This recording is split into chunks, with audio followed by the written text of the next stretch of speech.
د افغانستان پلازمینه کابل کې میلیونونه خلک ژوند کوي. د نفوسو له زیاتوالي سره په دغه ښار کې د ښاري فرهنګ ستونزې هم زیاتې شوي دي. دا چې د دې ستونزو اصلي لاملونه څه دي او د حل لپاره یې څه کول پکار دي، زه په ننني پروګرام کې غواړم چې د کابل ښاریانو او دغه راز د ښاروالۍ له مسؤلینو سره خبرې وکړم. نو تر پایه مو ملتیا وکړئ.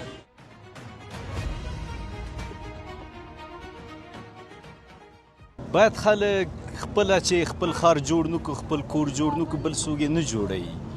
اول باید زه خپل ځان جوړ کړم، خپل کور جوړ کړم، بیا به باندې خلکو نه دغه هغه کوو چې دا مخکې نه ډېر ښه شوی ده. بعضې ځایونو کې بعضې پیاده رو کې کثافاتدانۍ پیدا شوي دي، نو خلک د انشاءالله بعد د دې نه کوي او زیاتره یې نه کوي. اوس زیاتره یې که کولې کوڅه کې یا به په لاره اچوي، اوس ښه ده لږ ګوښه یې چې کثافتدانۍ نه وي، لږ ګوشه یې چې بعضې خلک به سړک په سر یې مچوي. په دې کیسه کې نو باید همدا ښار موږ خپله ښکلی کوو، موږ خپله خرابوو، موږ خپله جوړوو.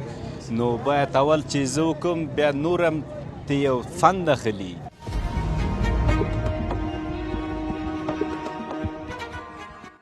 خب فرهنگ شهری که است باید کسایی که از اطراف میآیند شهرنشینی رو باید صحیح بفهمه، مخصوصا در فضاهای عمومی، در پارک یا در ترانسپورت، که چگونه مثلا از ترانسپورت استفاده کنه و دریورهایی که مثلا از اطراف میآید چگونه باید رانندگی کنه و کسایی که از اطراف میآید بیشتر یعنی در پارک ها میره، فضای عمومی است و چگونه اونجا مثلا محل بود و باش مردم چگونه باید رعایت کنه. ما بیشتر در ترانسپورت دیدیم که مثلا بعض دریورها هست مثلا از اطراف آمده و همین در قسمت ترانسپورت اصلا توجه نمیکنه و بیشتر باعث میشه که ترافیک های سنگین ایجاد شود. و همچنان در فضاهای عمومی مثلا پارک ها ما دیدیم افرادایی که مثلا به سبزه ها و درخت هایی که در پارک است ضرر میرسانه و همچنان افرادایی را دیدیم که مثلا یک چیز را میخوره، مثلا پوست او را یا شالیش را در شالدانی که نمیندازه، مثلا در روی جاده میندازه، یک جای میندازه که مثلا فضا را آلوده کنه. پیام ما بر کسایی که شهرنشینی هست، خب اونا خودش یک الگو است برای کسای افرادایی که میآیند اینجا از اطراف میآیند، باید الگو باشه، نباید یعنی فرهنگ شهرنشینی را خراب کنه و باید یک الگو قرار بگیره تا کسایی که از اطراف میآیند اما اونا را الگوی رو پیروی کنه تا بتونه مثلا فرهنگ شهرنشینی را در شهر چی کنه پیاده کنه. در کل کسایی که باشنده شهر کابل هستند اونا همیشه اصول ترافیکی را مراعات کردن و میکنن. همیشه خودمون در داخل شهر کار میکنیم، اصول ترافیکی را مراعات کردیم و میکنن. بعضی کسا هستن که مثال کسایی که همون لیسانس ندارن، اصول ترافیکی را نمیفهمن، اونا در داخل شهر کار میکنن و همیشه ترافیک با اونا درگیر هستن. من خود تقریبا مدت 3 سال میشه که در داخل شهر تکسیرانی میکنم و همیشه کسایی که اگر از طبقه اوناز بوده یا ذکور بوده همراه ما که در موتر نشستن تا یک مسیر رفتن، مثلا یک چیزی را در داخل موتر نوش جان کردن، باز دوباره او را گرفتن از دروازه موتر بیرون انداختن و همیشه ما خلاف از این کار بودیم و کوشش کردیم که ما را بفهمانم که این فرهنگ شهرنشینی نیست و خلاف فرهنگ شهرنشینی است این کار و کوشش کردیم که همیشه ورا بفهمانم. کارپوهان باور لري چې ښاري فرهنګ یوازې د قوانینو په جوړولو نه پیاوړی کیږي، بلکې عامه پوهاوی، د کورنۍ روزنه، د ښوونځیو رول او د رسنیو فعالیتونه هم مهم دي. د دوی په وینا د ښاري فرهنګ پیاوړتیا د ټولنې د پرمختګ لپاره بنسټیز ارزښت لري.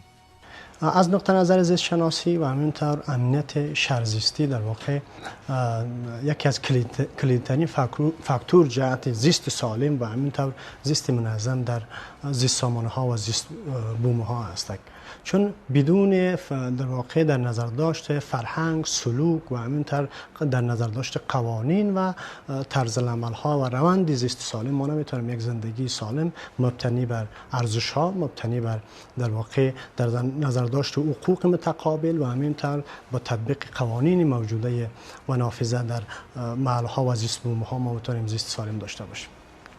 بدبختانه چند فاکتور اساسی را اینجا وجود دارد. از نقطه نظر زیست شناسی ببینین چند روش اساسی را مطرح میکنن، یعنی زیست مبتنی بر در واقع اخلاق، مبتنی بر آگاهی و همینطور مبتنی بر مکانیزم و استراتژی. ولی بدبختانه یکی از فاکتورهای اساسی که ما یک روند زیست در واقع زیستی و شهرنشینی منظم نداریم، عدم آگاهی مردم نسبت به روند در واقع زندگی در شهر است. اکثرا مهاجرت‌های بسیار خطرناک نسبت به تغییرات آب و هوایی و همینطور فقر، بیچارگی، نبود زمینه شغل، کاریابی یکی از فاکتورهایی است که مردم اکثر روستاها را ترک میکنند و به شهر میآیند و اینجا است که اینا آگاهی از روند منظم و مکانیزم و روند درست شهرنشینی یا متاسفانه آگاهی ندارند و اکثرا قوانین ترافیک را، روند زیست سالم را، حفاظت از منابع طبیعی را، روند استفاده بهینه از منابع طبیعی را، از آب را و همینطور مدیریت زباله ها را،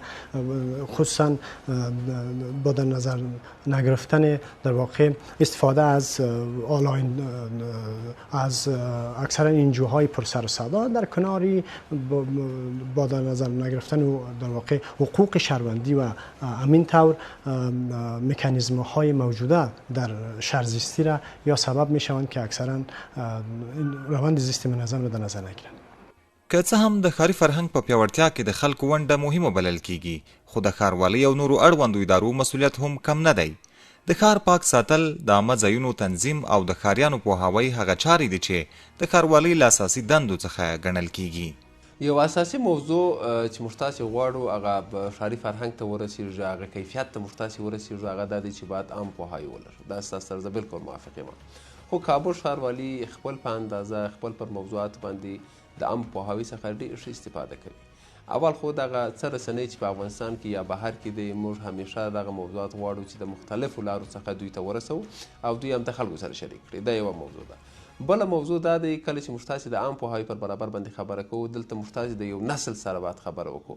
تقریبا تیر کال کابل ښاروالي 400 پروګرامونه صرف د کابل ښار په مکاتبو کې درلودی چې په هغه کې ډېر موضوعات پورته او کښته سوله، خصوصا د ښاري فرهنګ موضوعات، د نیالون د ساتنې موضوعات، کثافات باید چیرې وغورځول سي، ولې وغورځول سي، د پلاستیکو څخه موږ تاسې څنګه استفاده وکړو او ډېر نور موضوعات په دې کې موجود ول.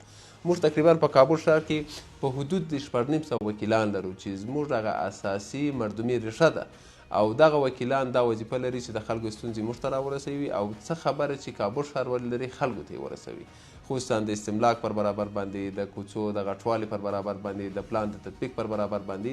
همدارنګه بیا هر وکیل ګذار د ځانه په لسهاو نماینده د کوڅې لري چې موږ تاسې که په کابل ښار کې وګورو تر زرهاو هم تېرېږي دا موضوع.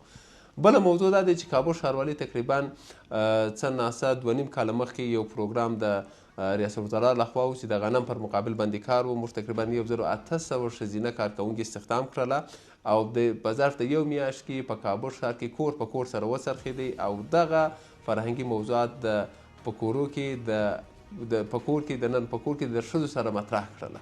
موږ تاسې په دې باندې پوهېږو چې په افغانستان کې عموما نارینه د باندې وځي کار دپاره او عموما د اولادونو تربیه د مور سره کېږي، دوی سره مطرح کړله. یعنې مختلفې لارې شته چې موږ د هر لارې څخه استفاده کوو چې خلکو ته یو عام پوهاوی ورسېږي او هغه وخت موږ کولی شو چې خپل د عامه پوهاوی تاثیرات پر خلکو باندې وازمایو یا ویتلو یا اندازهګیري وکړو چې حتی اقل یو نسل باید په دې مابینځ کې سره پورته سي او دا وختګیره ده، وخت نیسي. ښاري فرهنګ یوازې د ښاروالۍ او نورو اړوندو ادارو مسؤلیت نه دی، بلکې هر ښاري باید پکې ونډه ولري. که هر څوک خپل مسؤلیت ادا کړي، کابل به پاک، منظم او د ژوند لپاره لا مناسب ښار شي. د کثافاتو پر ځای اچول، د ترافیکي اصولو مراعات او د عامه شتمنیو ساتنه هغه ساده کارونه دي چې کولی شي د ښار په بڼه او راتلونکي کې لوی بدلون راولي.